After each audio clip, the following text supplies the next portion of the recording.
క్రైస్తవ్యాన్ని సరి చేయాల్సిన వాళ్ళే క్రైస్తవ్యాన్ని నాశనం చేస్తున్నారు. దాని కారణం ఏంటి తెలుసా? వారి ఆసక్తి వేరే వాటి వైపు మలుతుంది.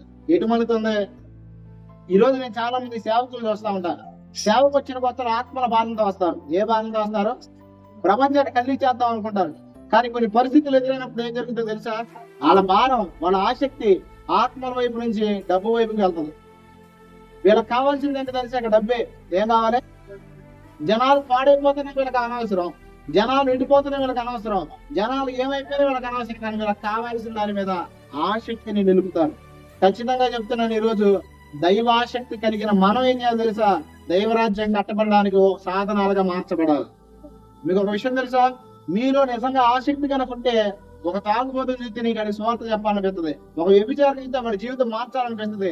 కానీ ఈ రోజు మళ్ళీ చాలా మందికి కొన్ని ఆసక్తి అంటే తెలుసా? వాళ్ళని చూసి ఎక్కిరించాలనే ఆలోచన. ఏమవుతుంది? నీ అంత దౌర్భాగ్యం ప్రపంచంలో ఇంకో లేడు. ఎందుకో చెప్పనా?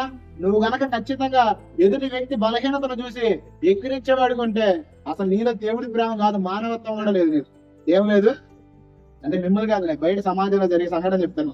ఖచ్చితంగా చెప్తున్నా, క్రైస్తవుడు పడిపోయిన వాడిని లేపేవాడిగా ఉండాలి. క్రైస్తవుడు ఎలా ఉండాలి తెలుసా? క్రీస్తు ప్రేమను ప్రకటించేవాడిగా ఉండాలి.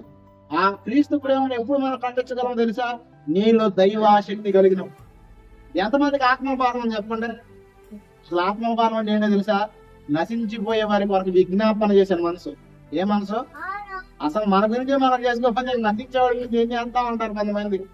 ఖచ్చితంగా చెప్తున్నాను, ప్రార్థన ఎందుకు నీకు తీవ్రత లేదంటే, ఎందుకు దేవుని పట్ల ఆసక్తి నీకు లేదంటే, ఖచ్చితంగా మొట్టమొదటి నీకు బాధ్యత లేదు. ఏమి లేదు? బాధ్యత ఉంటే ఆటోమేటిక్ ఆసక్తి అదే అవుతుంది. చూడండి, యేసు ప్రభుకి ఖచ్చితంగా బాధ్యత ఉంది కాబట్టి ఆయన ఏం చేశాడు తెలుసా?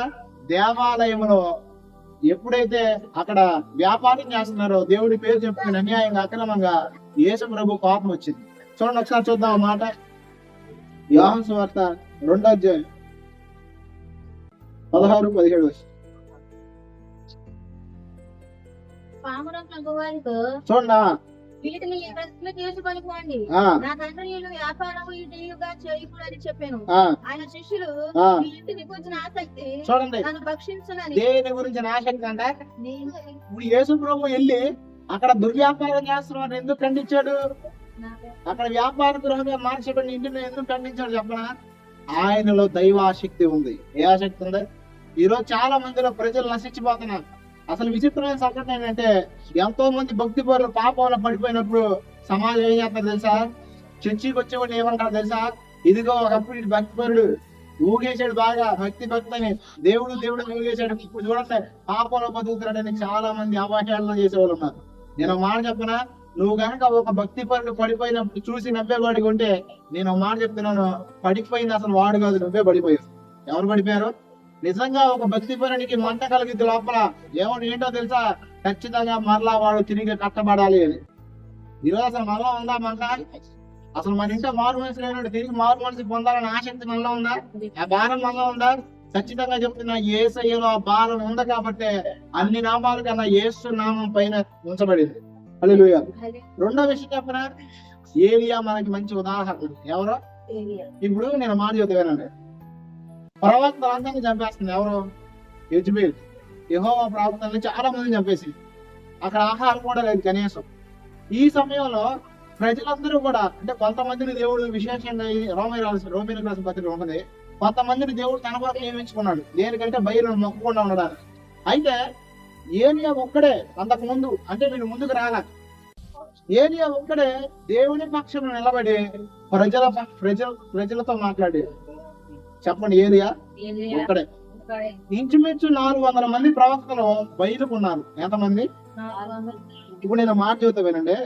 విశ్వాసంలో గాని లేదా ఏదైనా సమాజంలో గాని ఎవరైనా దేవునికి వ్యతిరేకంగా నిలబడినప్పుడు మీరు దేవుడి పక్షం నిలబడి అక్కడ మాట్లాడగలరా? మాట్లాడలేదంటే నేను మాట చెప్పనా, నువ్వు అసలు చర్చకి రావడం కూడా అనవసరమే. ఎందుకో చెప్పనా? ఒక విషయం చెప్తానంటే, మీరు అనుకోవచ్చు నేను బలవంతుని కాదు, నేను బలహీనుని, నా వల్ల కాదు, నాకు చేత కాదు. కానీ నేను మాట చెప్పనా, ఎవరికైతే దేవుడి పక్షం నిలబడాలనే ఆసక్తి ఉంటుందో వాళ్ళని దేవుడు అభిషేకిస్తాడు. ఒకసారి చెప్పండి, ఎవరికైతే దేవుని పక్షాన నిలబడాలని ఆసక్తి ఉంటుందో వాళ్ళను దేవుడు అభిషేకిస్తాడు. మీకు విషయం చెప్పనా, నాకు స్టార్టింగ్ లో స్వార్థ చెప్పాలని ఎంతో కోరిక ఉంది. వాక్యం చెప్పాలని చాలా బలమైన ఆశ ఉంది. అద్భుతాలు చేయాలి, స్వస్థతలు చేయాలి, ఆశ్చర్యకరమైన విషయాలు దేవుని పక్షంగా నిలబడి ప్రతిబింబించాలనే ఆశ చాలా ఉంది నాకు. కానీ మీకు విషయం తెలుసా, నాకు అద్భుతాలు చేసేంత విశ్వాసం లేదు. హల్లెలూయా. ఏమి లేదు. అద్భుతాలు చేయడానికి ఏం కావాలి అంటే అద్భుతాలు చేసేది నేను కాదు, నాతో దేవుడు చేయించాలని కోరిక నాకు ఉన్నాయి. మా భాష గారు ప్రార్థన చేసి దయ్యాలు పడుతుంటే నేను కూడా అందరూ కొట్టాలని ఉండేది. ప్రవచనాలు చెప్పేవాడు, జరిగిపోయే విషయాలు నాకు కూడా చెప్పాలని ఉండేది.